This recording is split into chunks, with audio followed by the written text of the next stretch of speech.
La hora de la mujer. Hasta no hace mucho tiempo, el motociclismo era un deporte de hombres.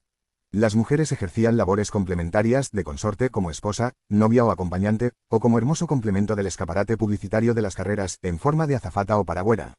Todavía hoy, hay campeonatos que creen necesario aderezar los podios de sus carreras con un par de bellas luciendo junto a los pilotos. Y todavía hay pilotos que encuentran divertido empaparlas con el espumoso de turno.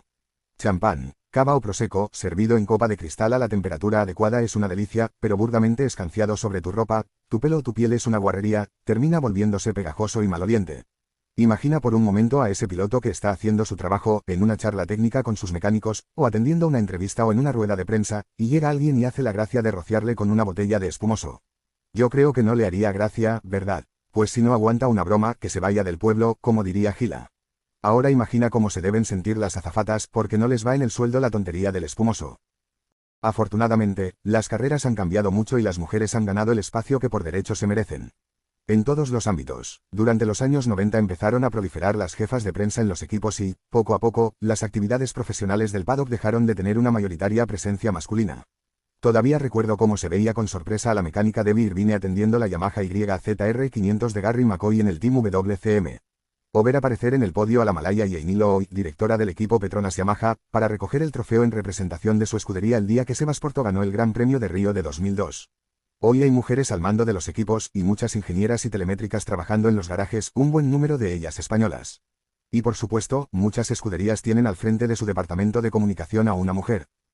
Ingeborg Stoll Lafort fue la primera gran dama del motociclismo, sorprendió a muchos por su determinación y el gran nivel que alcanzó. Sin embargo, quizás donde menos ha conseguido avanzar la mujer en el mundo de las carreras ha sido, precisamente, en la pista, porque su presencia sigue siendo muy escasa. En velocidad ni siquiera da para organizar un campeonato del mundo femenino, cosa que sí se da en otras especialidades motociclistas, como el trial, el motocross y el enduro, que llevan disputando su campeonato femenino desde hace 2 décadas, como sucede con el trial.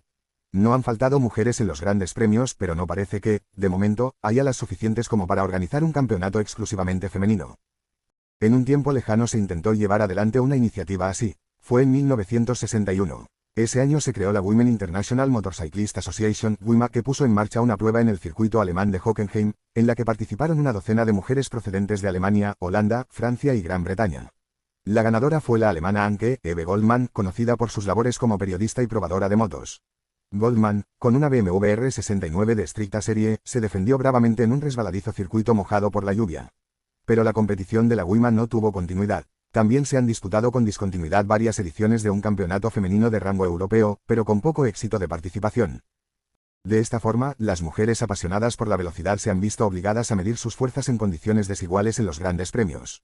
Pero nunca se han achicado ni han pedido compensaciones. Y en medio de este mundo de pretendidas buenas formas en las que se miden los términos y se retuerce la gramática, las mujeres pilotos siempre han defendido esa denominación. Ellas son y se sienten pilotos como cualquier otro que se alinea en la parrilla de un gran premio. Antes había un celo proteccionista en la sociedad que apartaba a la mujer de labores que, por su riesgo, no debían ser propias de su género. Tardamos en tener mujeres policía, o mineras, o conductoras de camión, y aún recuerdo el caso de aquella joven que quiso hacer carrera militar en el Ejército del Aire español. Se llamaba Ana Moreno, tenía 17 años y no le permitieron acceder a las pruebas para entrar en la Academia General del Aire por ser mujer, y aunque recurrió ante los tribunales y ganó, no consiguió entrar. Los mandos del ejército, paternalistas ellos, seguramente pensaban que la protegían apartándola del riesgo que entraña pilotar un avión de combate. Eso mismo debían pensar en 1963 esas buenas gentes de la Federación Internacional, FIM, Pro Hombres del Deporte, que revocaron la licencia internacional de la británica Beryl Swain para que no pudiera correr el Tourist Trophy, por considerarlo demasiado peligroso para una mujer. Lo curioso es que Swain había competido en el Tourist Trophy el año anterior. Fue la primera mujer que compitió en un gran premio del mundial de forma individual. Asistida por su marido Eddie como mecánico, Beryl corrió en 1962 en la categoría de 50 centímetros cúbicos, que se disputaba sobre el Mountain Course, de 60 kilómetros, al que daban 2 vueltas. Swain, a lomos de su pequeña y Tom, tuvo problemas mecánicos, pero se las apañó para conseguir completar la carrera en 22ª posición. Cualquiera se habría sentido orgulloso por el coraje derrochado por esta mujer, una muestra típica del carácter de cualquier piloto, que no se rinde ante las adversidades. Sin embargo, en la FIM no pensaron lo mismo. Su junta directiva, compuesta exclusivamente por hombres desde tiempos inmemoriales, pero no gente corriente, sino miembros de la élite social, muchos aristócratas y militares de alta graduación, consideró que no era bueno que las mujeres corrieran en moto. En el libro conmemorativo del centenario de la FIM, Marc Petrier, responsable de prensa de la Federación Internacional y autor de la recopilación histórica de las decisiones que se tomaban en los congresos anuales, tuvo el buen criterio de dedicarle un amplio párrafo a esta antediluviana decisión. El señor Taylor reconoció que la intención de la ACU, Federación Británica, es admitir mujeres para el Tourist Trophy. El presidente Condelurani manifestó que no le gustaba la idea de tener mujeres en eventos internacionales. Había surgido publicidad negativa cuando las pasajeras de sidecares se habían visto involucradas en accidentes. La opinión general estaba en contra de que las mujeres participaran en carreras de velocidad y quizás en otros eventos de velocidad. Pero se decidió volver a plantear el tema en el Congreso de Otoño. Y allí, en el Congreso de Otoño de 1962, que tuvo lugar en Bruselas, se materializó la negativa a que las mujeres corrieran en velocidad. La llamada publicidad negativa tiene que ver con la historia de una de las pioneras del motociclismo femenino, la alemana Ingeborg Stoll-Laforge. A principios de los años 50, esta mujer se convirtió en una participante habitual del Mundial de Velocidad en la categoría de sidecares, donde competía como pasajera del francés Jacques Drion. Debutó en el Mundial en 1952, participando regularmente en el campeonato hasta 1957. Cosechó importantes resultados en el Mundial, con varias subidas al podio, aunque ninguna victoria. Con Drion llegó a clasificarse en cuarta posición del campeonato en 1952, 1953 y 1955. Stoll-Laforge fue la primera mujer que compitió en el Tourist Trophy de la isla de Man, en 1954. Ninguna de las mujeres que le sucedieron en el Mundial, tanto desde el lado del sidecar como en competición individual en diferentes cilindradas, logró alcanzar un rendimiento similar. Pero el destino le reservaba a la alemana un desenlace cruel porque, en 1958, ella y su compañero Drion murieron en una carrera internacional en el circuito de Brno, Masaryk, en Checoslovaquia. Ingeborg Stoll-Laforge, pasajera en el sidecar de Jacques Drion, fue la primera mujer que subió a un podio del Mundial y logró resultados muy destacados. Fue una época muy difícil para los pilotos de sidecares. En 1957, el dúo formado por Friedrich Hillebrand y Manfred Grumbal se proclamaba matemáticamente campeón del mundo tras el Gran Premio de Bélgica, disputado el 7 de julio, y a continuación inició una gira por las carreras internacionales del norte de España. El 14 de julio ganaron el Gran Premio de Pamplona y, a la semana siguiente, el Gran Premio de San Sebastián. No tenían compromisos en el Mundial hasta el 1 de septiembre en Monza, en el Gran Premio de las Naciones, así que decidieron que a modo de entrenamiento correrían el Gran Premio de Bilbao, que se disputaba en el circuito de Deusto el 24 de agosto, justo una semana antes de la cita de Monza. Desgraciadamente, durante los entrenamientos sufrieron un grave accidente, falleciendo en el acto Hillebrand, mientras que Grumbal quedaba gravísimamente herido, con unas lesiones que le impedirían seguir compitiendo. Ingeborg Stoll-Laforge era la pareja de Grumbal, y haciendo de tripas corazón cumplió su compromiso con Drion y acudió a Monza, donde el dúo consiguió una meritoria quinta posición. Pasados los meses y con Grumbal ya recuperado, la pareja se casó en mayo de 1958, antes de que se iniciara la temporada. Y justo un año después del terrible accidente de Hillebrand y Grumbal, el 24 de agosto, Drion y Stoll-Laforge morían en Checoslovaquia. A pesar de la tragedia de Stoll-Laforge, de cuando en cuando siguieron apareciendo pasajeras de sidecares. La más notable fue Erika Bucher, que acompañó a su esposo Arsenius en Assen, en 1961, logrando la sexta posición, pero hubo muchas más: la australiana Estelle Foster, la británica Katie Tickel, la francesa Marie-Laure Lambert, la sueca Marianne Kjelmodin Hansen, la alemana Gertrud Hahn. Pero la más notable ya en los años 70 fue la británica Dane Rowe, que acompañó al polifacético Rudy Kurt en sus innovadores atalajes Cat Crescent entre 1971 y 1976, logrando el tercer puesto en el Gran Premio de Francia de 1974. De nuevo, una mujer en el podio. Supongo que al Condelurani se le revolverían las entrañas. No era fácil encontrar mujeres en las categorías individuales. Hilary Muson acabó con el rancio proteccionismo hacia la mujer por parte del Tourist Trophy y en 1978 tomó parte en la carrera de FTT3, categoría que formaba parte del nuevo campeonato creado en 1977 para dar rango de campeonato del mundo a las carreras de la isla de Man. Quedaban algunas mujeres que no se conformaban con el papel que pretendía destinarle el varonil dominio ejercido en el motociclismo. Una de ellas fue la norteamericana Gina Bobert, que tuvo la determinación de lanzarse al más alto nivel de la competición, dejándolo todo para correr en el Mundial de 500, tras haber dado sus primeros pasos en 125, tímidamente y sin mucho éxito, hay que reconocer. A pesar de su empeño, Bobert no logró ningún resultado digno de elogio, logrando clasificarse para carrera solo una vez, en 1982, en el Gran Premio de Francia disputado en Nogaro, que fue boicoteado por las estrellas del campeonato. Pero no logró terminar. En aquellos años, otra mujer estuvo presente en los circuitos del Mundial siguiendo los pasos de Stoll-Laforge. Se llamaba Julia Bingham, y durante varias temporadas acompañó a su esposo Dennis como pasajera de sidecares.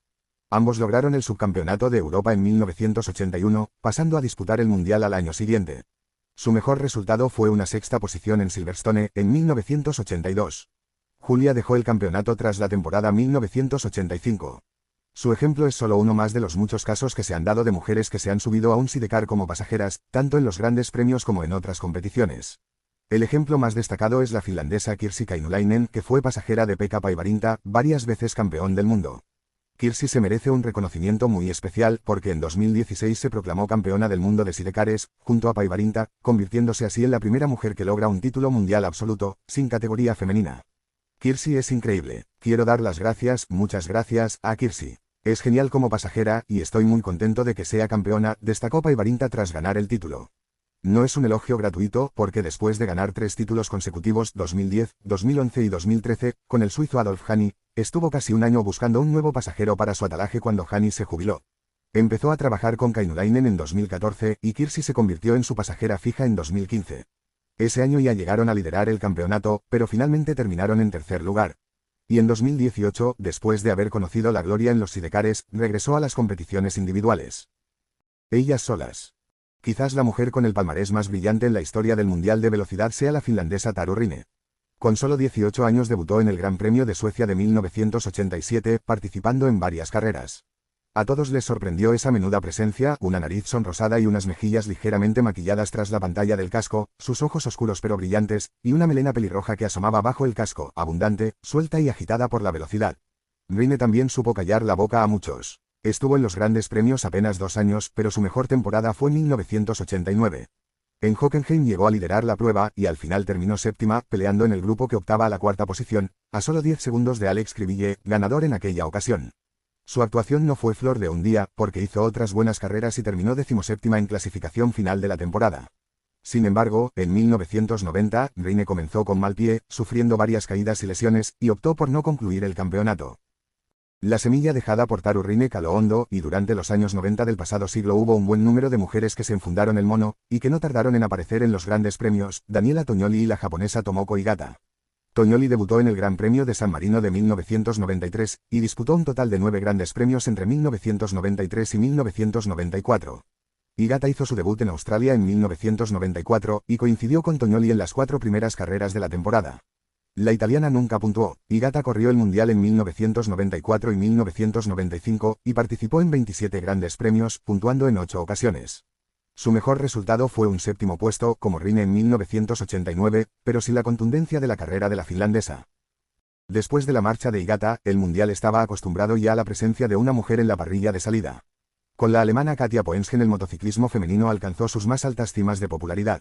Poensgen corrió en 250 en 2000. Llegaba al Mundial con una relevante 6ª posición final en el Campeonato de Europa de Superstock, corriendo con motos de más de 100 CV de potencia, así que la alemana pretendía no ser una simple rareza exótica ni limitarse a las pequeñas y ligeras motos de 125, categoría a la que parecía limitarse la participación femenina. La realidad es que Poensgen no pasó de ser un piloto del fondo de la parrilla.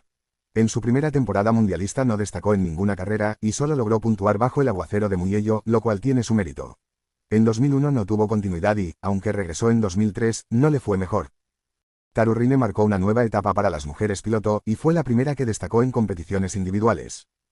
Después de ella se han dado algunos casos más. La australiana Kat Thompson debutó, a sus 37 años, como piloto invitada en Australia 2001, Marketa Hanakova, Will Cardenverno 2003, y también la húngara Nicolette Kovacs en 2011, todas ellas corriendo en 125.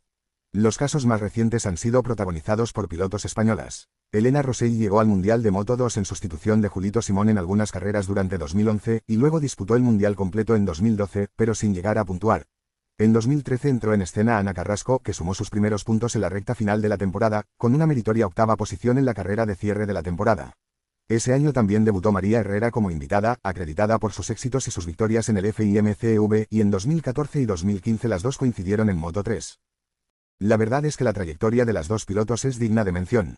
Carrasco llegó sin hacer mucho ruido, con resultados puntuales en el CEV, pero alcanzó el Mundial, quizás aprovechándose del reclamo que supone ser mujer en una competición de hombres, algo que le otorga máxima visibilidad a sus patrocinadores. Quizás llegó demasiado pronto y sin mucha experiencia, y tuvo que abandonar el campeonato 2 años después. Cuando recaló en Supersport 300 en 2017, encontró su sitio. Ese año ganó una carrera, marcando un hito en el motociclismo femenino, al ser la primera mujer que se imponía en una carrera del mundo absoluto. Y al año siguiente se hizo con el título mundial. Como mujer, había elevado el listón que Kainulainen había establecido con su título en sidecars. Y en 2022 ha regresado al Mundial de Moto 3, un retorno nada sencillo para ella. La última sensación femenina en los grandes premios fue María Herrera, que debutó en el Gran Premio de Aragón de 2013 después de una sonora campaña en el CEV, el segundo peldaño de la velocidad internacional, campeonato lanzadera para el Mundial, donde Herrera había ganado 2 carreras a una ambiciosa competencia de pilotos. En aquella parrilla encontramos nombres que ahora vemos en lugares destacados de MotoGP, empezando por el actual campeón Fabio Quartararo, el campeón de Moto2 Remy Gardner, el campeón de Moto3 Albert Arenas, y otros pilotos de reconocido nivel, ganadores de grandes premios, como Marcos Ramírez, Andrea Migno, Jorge Navarro, Kaito Toba. De niña a mujer. María Herrera había logrado muy buenos resultados a lo largo de su trayectoria en las categorías de formación, y cuando llegó al CEV, integrada en la estructura de Monlau, que entonces gestionaba Emilio Alzamora, el excampeón del mundo de 125, que además ejercía y ejerce como manager de Marc Márquez, podemos decir que María estaba en el lugar adecuado para explotar su talento y aprovechó al máximo la oportunidad. Pero en el fondo, para muchos seguía siendo la anécdota femenina de la competición. Buenos tiempos, buenos resultados, pero ninguna carrera para enmarcar, ninguna sorpresa. Era la niña del CEV, por más que en esa época hubiera más jóvenes corriendo el campeonato, como Ana Carrasco, Sara Sánchez y Montserrat Costa. Sin embargo, estando donde estaba, todas las miradas se centraban en María, en especial a partir del 26 de mayo. Ese día se disputó en Motorland Aragón la tercera carrera de la temporada. Por entonces María no había conseguido todavía acabar entre los 10 primeros en una carrera del CEV, pero ese fin de semana estuvo brillante y logró el tercer mejor tiempo en los entrenamientos. Qué diferente se ve la vida desde la primera línea de la parrilla. Pero, en el fondo, a pesar de haberse mostrado muy rápida, para muchos María seguía siendo la niña. No se la tomaban en serio, o de lo contrario no la habrían tratado como la trataron esa mañana de mayo tras lo sucedido minutos antes de darse la salida. Con la parrilla ya formada y lista para realizar la vuelta de calentamiento, a María se le cala la moto. Sin duda, los nervios y la tensión de verse, por fin, delante, le hicieron cometer un error. Cumpliendo con el protocolo, su moto fue enviada al pit lane, la línea de los garajes, donde su equipo técnico intentó ponerla en marcha. Imagine el lector la angustia por la que debía pasar una muchacha de solo 16 años en el que era el momento más importante de su vida. A partir de ahí se sucedieron una concatenación de errores e irregularidades, todas consentidas por la dirección de carrera del campeonato, que resultaron bochornosos. Cuando el motor de la KTM por fin arrancó, el semáforo que permite abordar el carril de acceso de pista estaba en rojo, por lo que a María le correspondía arrancar desde ese lugar la carrera, una vez que el pelotón hubiera superado ese punto. Aquello condenaba definitivamente su carrera. Sin embargo, la dejaron salir a pista. Primera irregularidad. María Herrera se encumbró el día de su primera victoria en el CEV en 2013, batiendo a las mejores promesas de la velocidad mundial. Cuando el pelotón llegó a la línea de salida y ocupó sus posiciones, María estaba todavía a un minuto de la parrilla. En contra de la lógica, hicieron esperar a los pilotos con sus propulsores en marcha durante todo ese tiempo hasta la llegada de la piloto, mientras los motores cogían temperatura y entraban en zona de riesgo de avería. A pesar de que algunos pilotos alzaron la mano e hicieron aspavientos en señal de protesta, sin entender la causa de la demora, se esperó a María. Segunda irregularidad. Cuando por fin llegó a parrilla, en vez de quedarse detrás del coche de seguridad, como indicaba el reglamento, se situó por indicación de un comisario de pista en el último puesto de la parrilla. Si no era ya suficiente con ese error, Alzamora saltó a pista en medio del procedimiento de salida, exigiendo a empujones que María se reincorporara a la primera línea. Y allí que se dirigió, y se dio la salida. ¿Cuántas irregularidades contamos aquí? Y una vez que la carrera se puso en marcha, eso sí, María hizo una demostración de talento, habilidad y velocidad, y ganó de forma justa y merecida. Pero esa carrera nunca debió haberla ganado María Herrera. La única explicación para entender el porqué de semejante consentimiento con ella es que, sencillamente, nadie esperaba que pudiera ganar la niña, pero ese día la niña se hizo mujer. Situaciones así, con un motor que se cala instantes antes de la vuelta de calentamiento, se han dado infinidad de ocasiones en las carreras, pero nunca con semejante desenlace. En una situación similar, nunca se habrían tenido las mismas contemplaciones con un hombre. Jamás. Nadie se quejó, nadie puso un pero a semejante atropello a la reglamentación.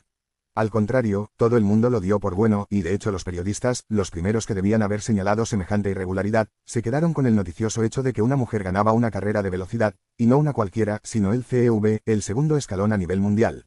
Por ignorancia o por interés, se había implantado aquella máxima cínica del periodismo: no dejes que la verdad arruine una buena historia.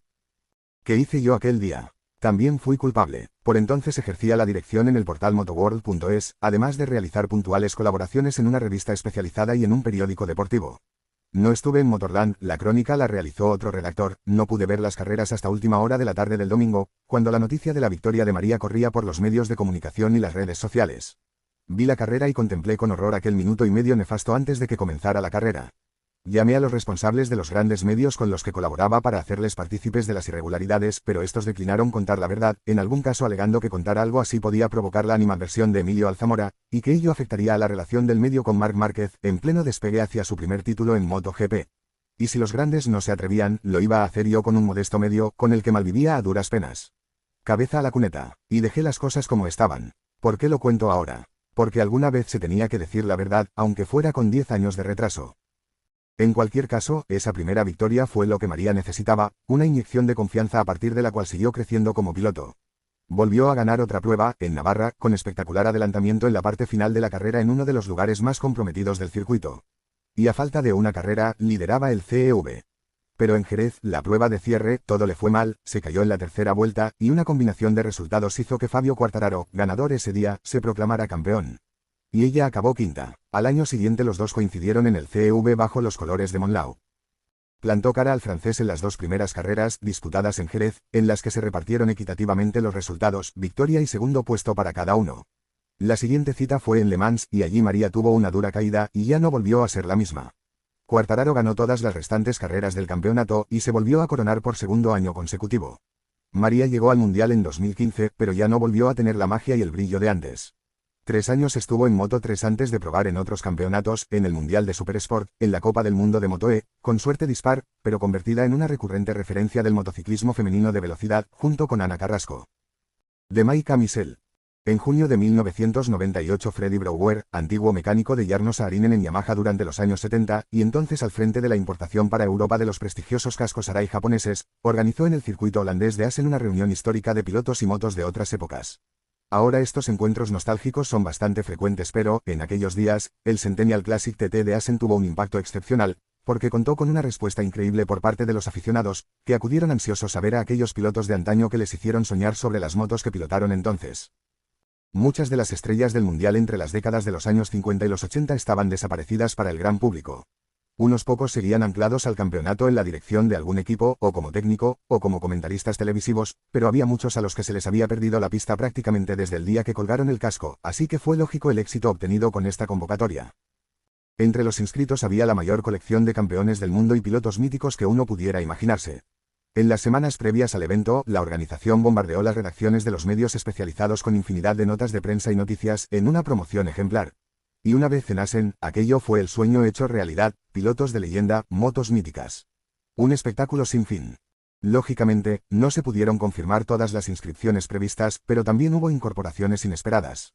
Leyendo la última lista de inscritos en el grupo de 1961-1970 de la categoría de 250, apareció el nombre de una mujer, Michelle Duff. Nadie sabía quién era, hasta que apareció por allí. Tenía 58 años, una melena rubia y canosa y un rostro familiar, como una de esas personas que ves y te preguntas, ¿de qué la conozco? Pues eso pasó con ella. No tardaron en darse cuenta de que si la conocían a la persona de otra vida ya lejana, cuando se llamaba Mike Duff y llegó a ser subcampeón del mundo de 250 y piloto oficial de Yamaha. Duff formó parte del Mundial entre 1960 y 1963, corriendo los primeros años de su carrera como piloto privado, en 350 y 500, pero también en 125 con un abultaco. En 1964 le llegó su gran oportunidad, Yamaha le contrató para su equipo oficial en 125 y 250, pero además él completó su salario corriendo con sus motos privadas en 350 y 500, una situación que mantuvo hasta 1966. Con Yamaha ganó 3 grandes premios y se hizo con el subcampeonato del mundo de 250 en 1964, el año en que el fabricante japonés lograba su primer título mundial de la mano de Phil Reed. Su última campaña, de nuevo enteramente como piloto privado, llegó en 1967. Tuvo un terrible accidente en el Gran Premio de Japón, al sufrir una caída con su Aermaki 350 que le obligó a pasar varias veces por el quirófano y someterse a un largo periodo de adaptación. Fue un periodo difícil en lo personal. Se separó de su mujer, una finlandesa con la que tenía 2 hijos, y se mudó de su Toronto natal a California, donde siguió compitiendo un par de temporadas más, compaginando esa labor con un trabajo en una revista especializada norteamericana. Volvió a Canadá para dirigir un concesionario Yamaha durante los años 70, casándose por segunda vez, y volviendo a ser padre de nuevo. Mike vivió durante años sin encontrarse como persona, lleno de dudas e inseguridades, sin saber realmente quién era, porque en realidad se sentía una mujer atrapada en el cuerpo de un hombre. En el momento que asumió esa realidad, su vida cambió. No cabe duda de que semejante transformación habría sido muy complicada de asumir en el mundo de las carreras, pero, ya alejado de ese ambiente y a una edad madura, Mike era capaz de asumir su nueva condición. Es difícil ponerse en la piel de una persona que vive una situación así. Hasta que llega el momento de reconocerse dentro de esa nueva situación y la asume, la persona que cambia de género sufre muchísimo, y desde un punto de vista familiar, esta situación puede resultar traumática. Mike se separó de su mujer en 1984 y encaró el complejo periodo de reasignación y cambio de género, sometiéndose a la cirugía. Todo ese tránsito lo asumió con convencimiento y determinación, completando este proceso de transición en 1987. Así, Mike pasó a ser Michelle e inició una nueva vida, no ya solo como mujer. Recogió toda esa experiencia y su nueva vida como mujer en un libro, Make Haste Slowly, de Mike Duff Story, que se podría traducir como Date prisa, con calma, publicado en 1999, un año después de su sorprendente aparición en el Centennial. Fue la última vez que se mezcló con los que fueron sus antiguos compañeros porque después se trasladó a una remota zona de Ontario, donde ha trabajado como fotógrafa y escritora de libros infantiles, además de escribir sobre animales. Para Michelle debió de ser un enorme impacto reencontrarse con sus viejos amigos de las carreras. En aquellos días, la dureza de la competición estaba marcada frecuentemente por la tragedia, era raro el año que no hubiera alguna víctima en las carreras, por lo que la relación que existía entre los pilotos era mucho más intensa, próxima y real de lo que es ahora. No cabe duda de que Mike percibía esa situación con una especial sensibilidad, sin saber realmente a qué obedecía. Era un tiempo para hombres duros, como lo era en general la sociedad. Cuando Michelle afloró, por fortuna para ella, se daban otras circunstancias. En el Centennial fue recibida con el calor de los viejos camaradas, con sorpresa, sin duda, pero fue una más, aunque seguramente alguno de aquellos adorables canallas aprovechara la situación para soltarle al vecino de al lado un socarrón comentario, ¿no fuiste tú uno de esos que no pudo ganar a la chica? Y seguramente chocarían sus copas entre carcajadas, riendo la chanza. Y estoy seguro de que, de haberse producido y haberlo oído Michelle, se habría unido a ellos de forma animosa. Son cosas de las carreras.